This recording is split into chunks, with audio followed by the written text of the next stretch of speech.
Bonjour, bienvenue à l'Atelier Librairie, le livre voyageur, animé par Fabienne Roch et moi-même, Bruno Lalonde. Nous sommes à Montréal le 10 janvier 2021. Ouf, que ça sonne drôle, hein? 2021. Ben voilà, c'est ma deuxième vidéo consécutive. Je nous ai promis une vidéo tous les jours jusqu'au 8 février. Et quoi qu'il m'en coûte et quoi qu'il advienne, je vais réussir cette promesse. Alors, je vous remercie pour vos bons mots sur la vidéo d'hier. Merci, merci, merci. En particulier, ces bons mots qui saluent mon teint rose, de bonne santé.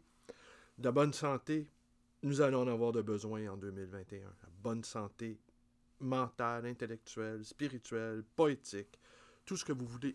Alors, je vais vous lire deux petits passages de deux livres différents.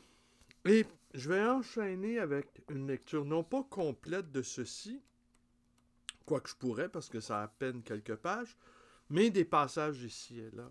De Black Diva, de Jean-Paul Daou, poète que j'estime infiniment et que je lis depuis au moins 30 ans.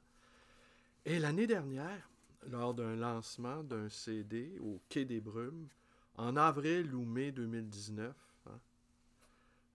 dans les temps anté-covidiens, eh bien, je l'avais rencontré. En fait, je ne l'ai pas rencontré. C'était la première fois de ma vie que je le voyais. Et j'ai montré à Fabienne, je lui ai dit à Fabienne, je lui ai murmuré à l'oreille de Fabienne. Tu vois le poète, là, accoudé au comptoir, là, en train de boire des drinks effervescents, sapé comme un prince, comme un king, plutôt. Eh bien, tu vois, lui, c'est un poète. Et j'avais un contact Facebook qui était dans l'assistance et je lui ai demandé de nous photographier tous les trois ensemble. Et après, j'ai écrit à ce contact Facebook de m'envoyer en messagerie privée la photo. Bon, il ne l'a jamais fait. C'est la vie, c'est la vie, c'est la vie. Et, mais j'ai pas osé lui dire à Jean-Paul Daou combien j'appréciais sa poésie. Je sais que dans le milieu des poètes, en fait, demander à un poète ce qu'il pense d'un autre poète, là, faut jamais faire ça. Ouais, demander à un poète ce qu'il pense d'un poète mort, ça on peut le faire. Mais un poète vivant, c'est rare que les poètes entre eux trouvent grâce à leurs yeux. En fait, la, la, la guerre civile que se livrent les poètes. Alors moi, je ne suis pas poète, je suis un néo-poète. Alors bon, ça m'évite bien des soucis. Ça m'évite bien des soucis. Mais je vais vous lire deux passages, mais ça me turlupine ce que j'ai... la conversation que nous avons eue, Fabienne et moi, hier, sur cette fameuse phrase « Je ne sais pas ce que j'aime hein? ». On l'a entendu souvent au cours de notre vie. J'ai vu, moi, dans ma petite enfance, dans mon adolescence, dans la vie de jeunes adultes, j'ai vu des gens... Je pense qu'on m'entend mal, hein? Peut-être trop loin, en tout cas. Je ne veux pas... On va essayer de mettre ça comme ça. Oh, c'est compliqué. Bon, je vais m'approcher. Alors, j'ai vu dans ma vie de jeune adulte, et d'adultes faits, et même maintenant d'adultes plus que matures, mais rendu à un certain niveau de maturité, il n'y a que l'acceptation qui compte. Ou de poursuivre le combat si on y est engagé depuis longtemps. Des gens, je ne sais pas ce que j'aime. Je ne sais pas ce que j'aime dans la vie. Et à partir du moment qu'on est capable de s'avouer à soi-même que nous ne savons pas ce que nous aimons, nous avons l'obligation de se mettre en mouvement. Et même si ça ne débouche sur rien, on ne peut pas se contenter de miettes.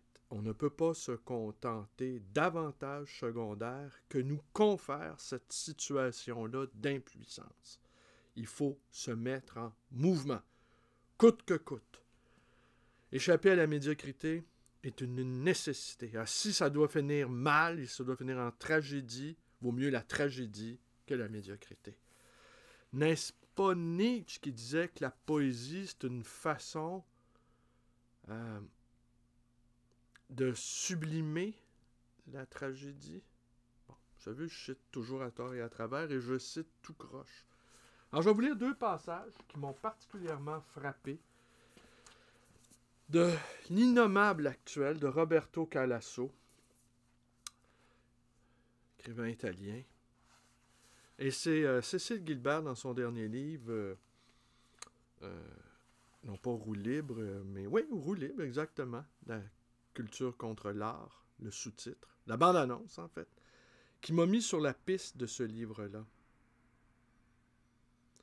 Le siècle prochain ne devrait admettre que 2 types, 2 constitutions, 2 formes de réaction, ceux qui agissent et visent haut, et ceux qui se taisent en attendant la métamorphose, criminels et moines, il n'y aura plus rien d'autre. C'est ce que prophétisait le Ptoméléen,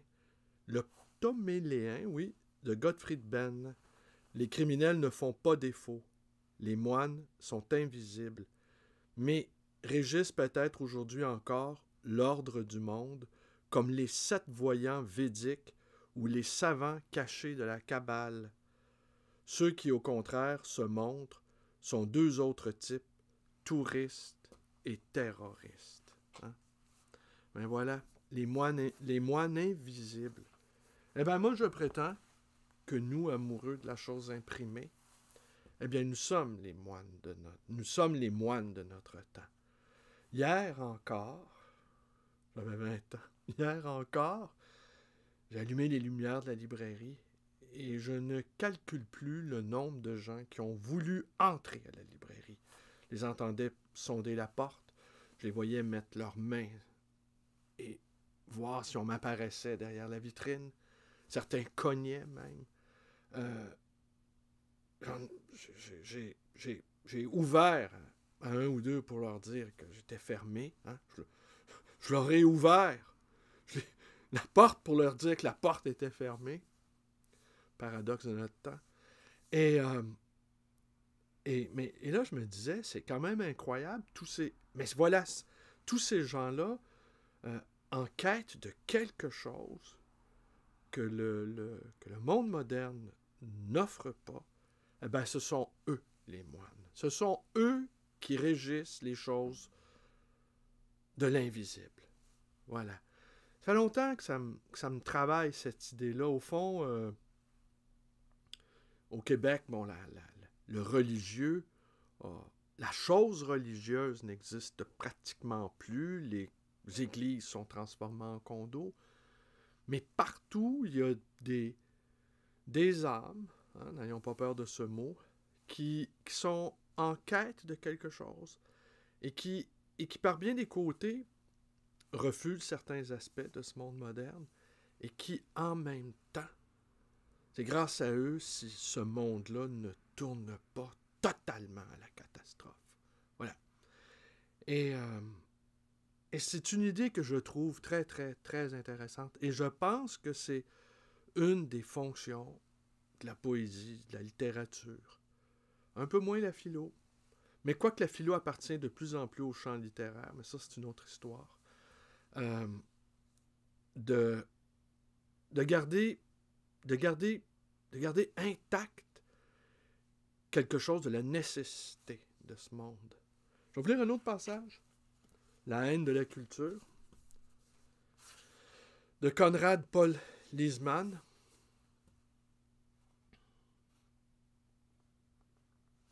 Si l'exigence caractérisant la culture littéraire constitue une provocation, c'est aussi parce que cette exigence contredit le principe d'égalité des chances qui vise à l'égalité de la réussite.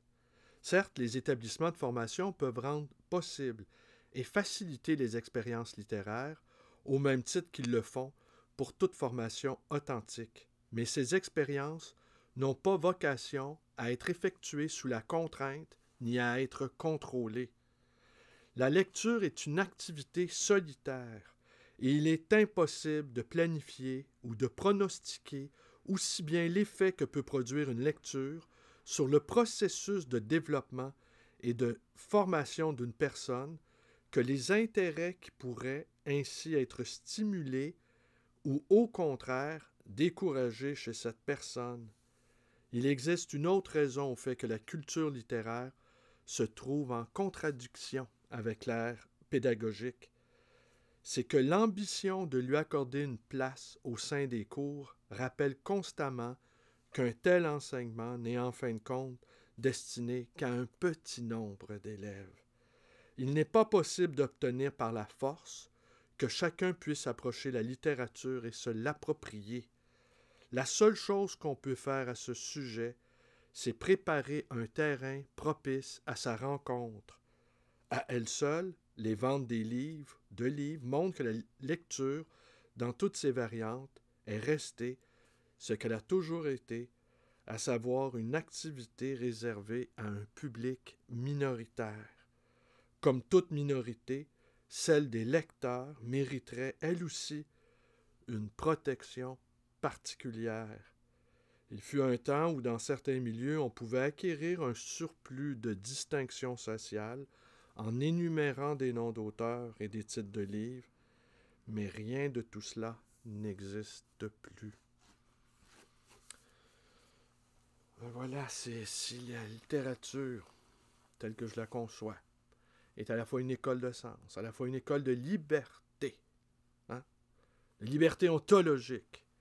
Comment pouvons-nous enseigner ça? Il y a deux petites choses que je voudrais vous raconter. Vous savez, ceux qui me suivent, ceux qui me connaissent un peu, vous n'êtes pas sans savoir que j'ai quitté l'école très tôt. Mais vraiment très tôt. Et puis finalement, pour devenir libraire, comme le métier de libraire ne s'enseigne pas, ça tombait bien d'une certaine manière. Je n'avais pas à continuer d'aller à l'école. C'est bête à dire, mais même l'école aurait été une entrave à ce qui s'avère être ma vocation, c'est-à-dire libraire. Alors, pour vendre des livres, pour proposer à la vente des livres à mes frères et sœurs moines et ecclésiastiques, il fallait pas que j'aie de formation officielle. C'est assez étonnant, mais c'est comme ça qu'on finit par réfléchir. Et j'ai abandonné l'école très tôt, donc, vous disais-je, pour toutes sortes de raisons, mais dont une, entre autres. Je me souviens d'avoir clairement pensé, je devais avoir 14 ou 15 ans, que si je voulais maintenir intacte la flamme de la lecture, cette flamme qui a fini par tout dévorer, qui a fini par tout emporter, s'il me fallait préserver intact, vif et intense le désir, il me fallait quitter le plus vite possible cette enceinte carcérale qui était l'école. Je séchais les cours pour aller à la bibliothèque. Et le directeur des secondaires 1 et 2, Guillamier, je vous dirais quasiment le seul homme que j'ai respecté dans cette école secondaire, Paul Gérin-Lajoie, Guillamier, qui était pied noir, Guillamier. Il était même venu me chercher dans mon lit, en tout cas. Bref, lui, il venait me chercher à la bibliothèque. Il me disait, toi, et là, il me gourmandait. Qu'est-ce que tu fous à la bibliothèque? Et pourquoi tu n'es pas à tes cours? Et là, il me disait, quand on sortait de la bibliothèque, il me ramenait dans la salle de cours. Et qu'as-tu lu aujourd'hui? Je me souviens que avait commencé Mme Bovary. Et il m'avait dit, dans le couloir, c'est pas possible. Pour lui, il était découragé de voir. Pour lui, j'avais tout de ce qu'aurait dû être un élève. Mais moi, j'ai tout fait. Mais vous dire à quel point j'ai tout fait, là, c'est peu dire. Hein? Moi, je savais ce que j'aimais. Voilà. Je savais sans aucun doute ce que j'aimais. Ce que j'aimais, c'était lire, rêver, me promener dans la ville, réfléchir avec certains écrivains, philosophes que que j'avais l'occasion de rencontrer. À cette époque, il y avait des cafés à Montréal.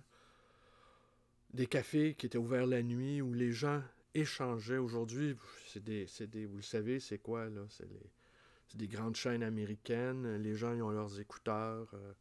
Je sais pas ce qu'ils font sur leur clavier. Mais c'est l'incommunicabilité. Ces mêmes gens-là vont nous expliquer qu'ils ont besoin de sortir de chez eux pour ne pas être seuls, mais qui se retrouvent dans des endroits où ils sont seuls, tous ensemble.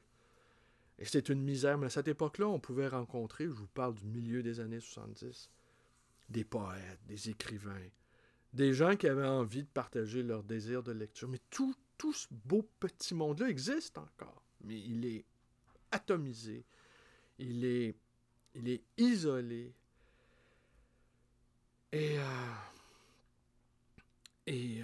c'est peut-être la tâche, en tout cas assurément, c'est l'une des tâches des libraires de 2021, quand on n'est pas confiné, quand on n'est pas fermé, d'offrir un espace où encore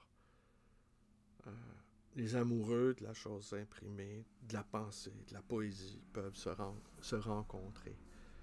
La deuxième anecdote que je voudrais vous raconter, c'est il y a quelques années, j'ai commis 3 vidéos sur Nelly Arcan. En fait, je lisais des passages de Nelly Arcan. Oh, il y a peut-être 8-9 ans. Et quelques années après, peut-être 2 ans plus tard, il y a quelqu'un, peut-être que je vous ai raconté ça, mais c'est pas grave. Ouais. Il y a un client, en fait même pas, c'était même pas un client, quelqu'un s'est présenté à ma librairie pour me remercier, me féliciter d'avoir fait cette lecture-là de Nelly Arcan. Et il me disait qu'il avait lu et qu'il avait trouvé ça très mauvais, qu'il avait trouvé ça ennuyeux. Le livre lui avait déplu. Mais que de l'avoir entendu,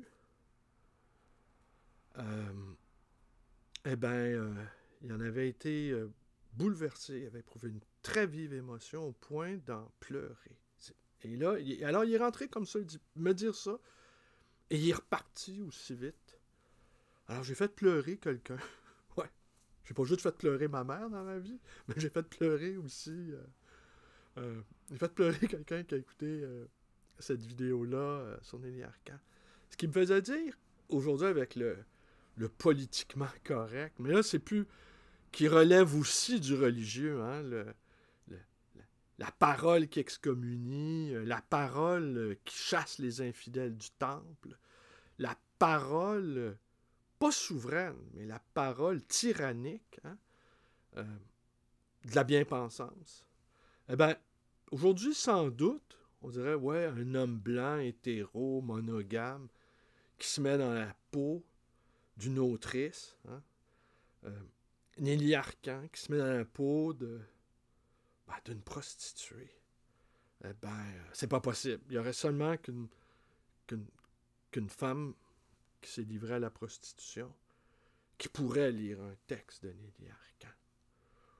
Ou une femme qui serait devenue une junkie et poète pourrait lire José Yvon. Alors, qu'est-ce qu'on dirait si un hétérosexuel blanc, qui n'est pas un dandy, hélas, lirait des poèmes de Jean-Paul Daoust, Black Diva? Eh bien, voilà.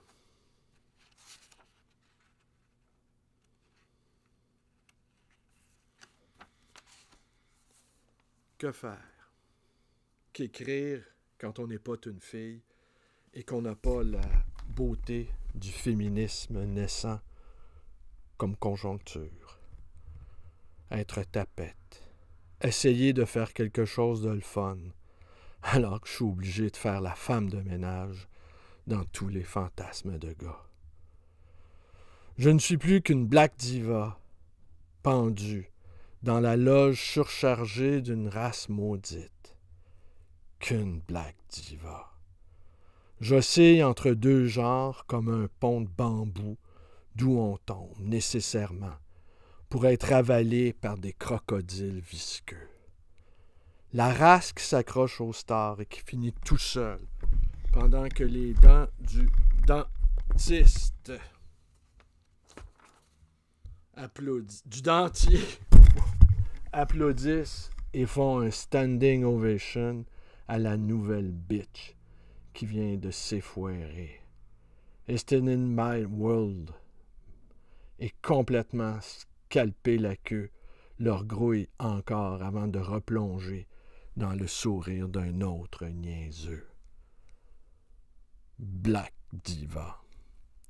Je chante en m'enfargeant dans mes contrutes, l'épopée tapageuse des tapettes, condamnées à mendier l'amour au coin d'un banc, d'un bar, d'une toilette, d'un chèque. Les tapettes en procession dans leurs robes déchirées, louées, empruntées, copiées, parce qu'elles se font la guerre, elles aussi les idiotes. Leurs cœurs pleins de désir ne sont plus que des sacs de mythes et leur queue qu'une mauvaise herbe qui a étouffé tout élan de lumière. Je me promène dans ma race et je vomis à toutes leurs histoires. Né trop tôt, il ne me reste plus qu'à contempler le Titanic des folles, parce qu'il faut bien le couler, et plus ça crève, mieux que c'est. Le cœur, lui, pour se déguiser, pour se sauver, se déguise en cul, avalé bien raide par un requin au sourire rempli.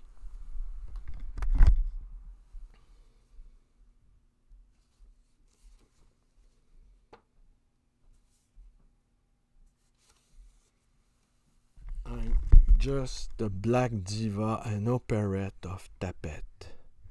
Et quand je rentre chez moi, que je m'empresse de refermer ma porte, que j'essaie de reprendre mon souffle, de me calmer, j'ai l'impression de voir dans le miroir qu'une tapette de plus, salie, elle aussi, par la pollution envahissante dans laquelle je me suis condamné à vivre.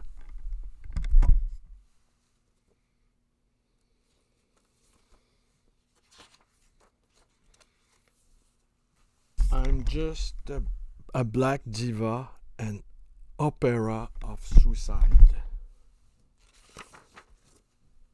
Comment peut-on être vacciné contre le virus de la stupidité? Mes frères les tapettes, condamnés à être des affiches publiques, voués au sarcasme, à la répression. On parle très peu des centaines de milliers de tapettes torturées, exécutés dans les camps de concentration sous le régime fasciste Hitler. On les reconnaissait au triangle rose qu'on les forçait d'afficher comme l'étoile de David pour les Juifs. I'm just a black diva in opera of desolation.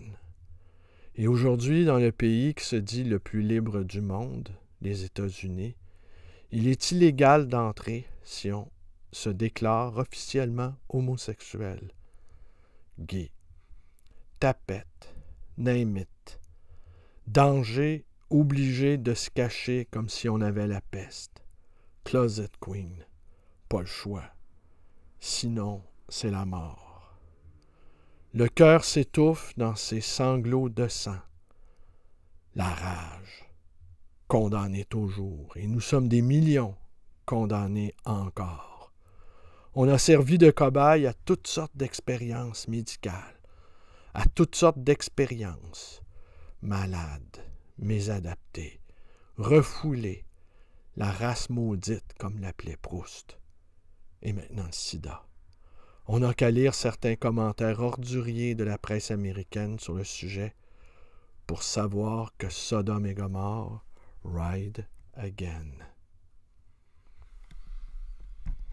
Ouais, ben voilà. Hein? Black Diva, paru dans la revue Lèvres urbaines, qui était animée, coordonnée par Feu, Claude Beausoleil et Michael Delisle.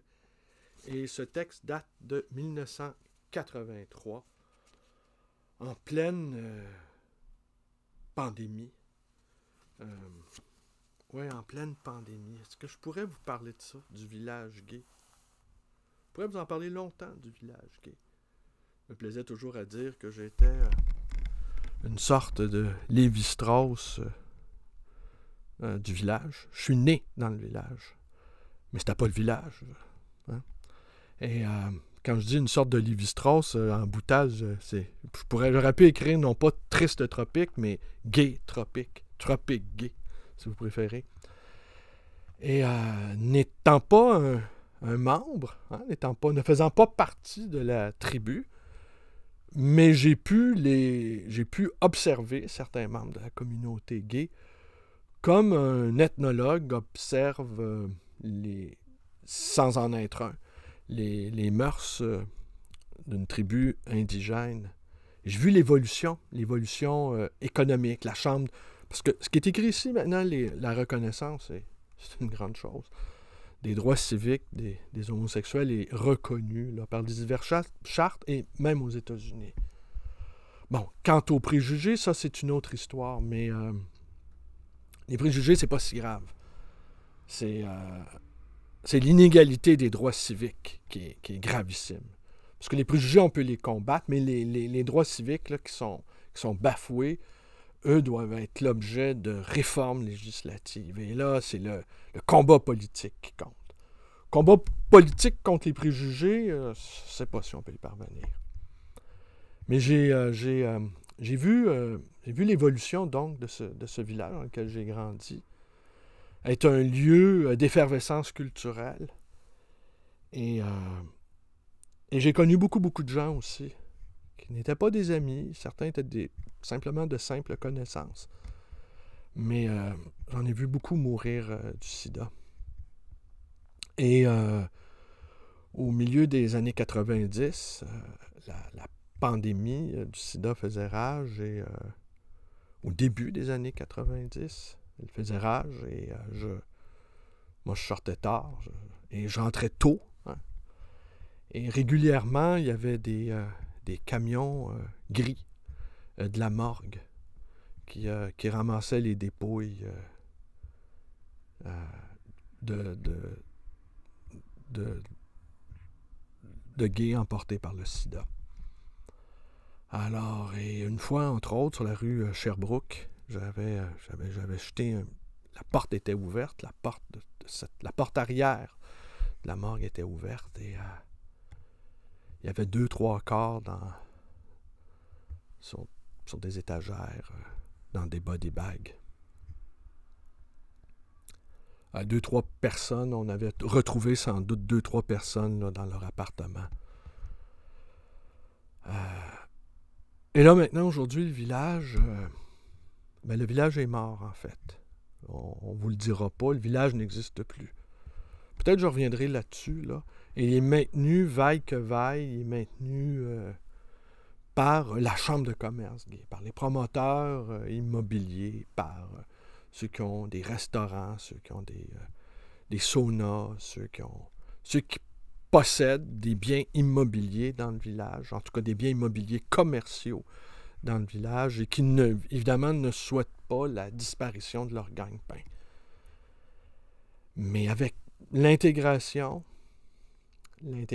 et les droits civiques et le boom immobilier, eh ben, les villages gays en Amérique du Nord ont disparu. Celui de Montréal reste parce qu'il y a une opiniâtreté intéressée à vouloir le garder. Mais j'ai un ami, il se reconnaîtra peut-être ici, puis j'écoute mes vidéos, peut-être pas, mais de toute façon, pas obligé d'écouter ça non plus, qui me racontait que le politiquement correct aussi avait envahi, qu'il y a des commerçants qui affichaient dans leur vitrine, affichaient trop ostensiblement leur orientation. Je veux dire, quand, par exemple, tu proposes des sextoys destinés aux personnes homosexuelles, c'est sûr que tu peux faire preuve de créativité, et l'un d'entre eux, très très connu, avait avait exposé dans sa vitrine des petites figurines d'hommes. Des petites figurines d'hommes dans toutes sortes de positions, se livrant à toutes sortes de petits jeux sexuels, et que la vitrine était remplie de ces petits bonshommes, s'enthousiasmant les uns les autres, avec le corps des uns des autres, et il avait fallu, il y a eu des plaintes, et il avait fallu qu'ils retirent, qu'ils remettent des petits bonshommes dans des cartons. Alors même là, en fait, on pourrait finir par dire, au fond, là, c'est sûr, avec les droits civiques, puis là aussi, il y a des gays de droite aussi. En tout cas, il faudrait la cartographie de toutes les tribus homosexuelles. Sans doute, je pourrais peut-être les établir, étant donné que, bon ethnologue, j'ai pu observer, en tout cas. J'ai écouté aussi. J'ai écouté beaucoup de choses. J'ai entendu beaucoup de choses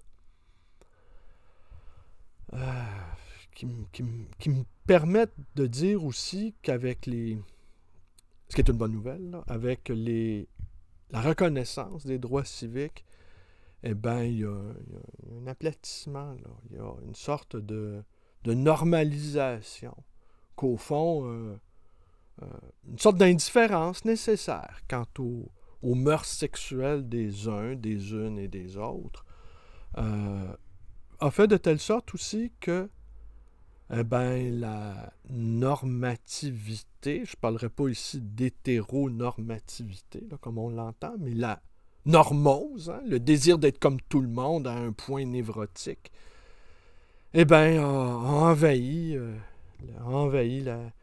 les diverses communautés gays. Parce qu'encore là, même de parler d'une communauté gay, c'est même... c'est pour ça aussi tous les acronymes LGBTQ et tout le reste, là, qui se rajoutent. Il y a toujours une initiale qui se rajoute au chapelet. Eh bien, ça, c'est erroné, au fond, de parler d'une seule communauté. Il faudrait parler d'un ensemble de communautés avec des pratiques culturelles, des pratiques intellectuelles, des pratiques sexuelles, avec des pratiques tout à fait variées et qui vont des travestis, qui vont des bears, qui vont au cuir, qui vont au sadomasochistes, qui vont aussi à mon oncle, qui vont à... Enfin, la liste est longue. Mais voilà. Alors voilà un hétérosexuel blanc, monogame de surcroît, qui lit Black Diva de Jean-Paul Daou. Aujourd'hui, normalement, dans les temps dans lesquels nous sommes, c'est une sorte d'hérésie. Hérésie que j'ai commise, hein, en cette deuxième vidéo consécutive. Alors, je ne sais pas de quoi je vais vous parler demain, mais je dois continuer à produire, à commettre ces petites vidéos-là. Je vois que quelques-unes d'entre elles sont écoutées. Je vous remercie. Si vous avez envie de mettre un petit pouce, faites-le. Si vous n'avez pas envie de le faire, ne le faites pas. Hein? Faites ce que bon vous semble. Mais surtout, continuez de lire. Continuez de lire. Nous sommes les remparts. Nous sommes les dernières citadelles. Il faut tenir bon, là. Il faut rien céder là, sur notre désir. Rien céder. Puis aussi, surtout, comme en parle Liesmann, protéger cette espèce en voie de disparition-là que sont les lecteurs, vous le savez. Il faut s'auto-protéger. Et une des manières de s'auto-protéger, n'écoutez pas de téléséries. N'écoutez pas de téléséries. Surtout pas. Chez les intellectuels, c'est dévastateur l'effet que ça provoque. Il faut résister à ça. Ah, je sais, il y en a des prodigieuses, il y en a des extraordinaires, j'en ai écouté quelques-unes moi-même. Mais justement, il faut s'auto-protéger. Nous sommes des lecteurs. Nous sommes des lecteurs. Wow, ça c'est extraordinaire. Alors à demain, à demain, à demain, à demain, à demain. Je ne sais pas de quoi je vais vous parler demain. Peut-être que je vais continuer sur cette affaire-là de « je sais pas ce que j'aime ». Peut-être pas. On verra. Allez, bonne journée à tous. Black Diva, Jean-Paul Daou. Jean-Paul Daou, immense poète. Prochaine fois que je le vois, je vais lui dire. Je vais vous lire les... je vais vous en lire d'autres du Jean-Paul Daou. C'est un Jean-Paul Daou encoléré. C'est un Jean-Paul Daou douloureux. Mais il y a des moments de... c'est un immense poète. Même s'il participe à des émissions à Radio-Canada. Merci, bonne journée.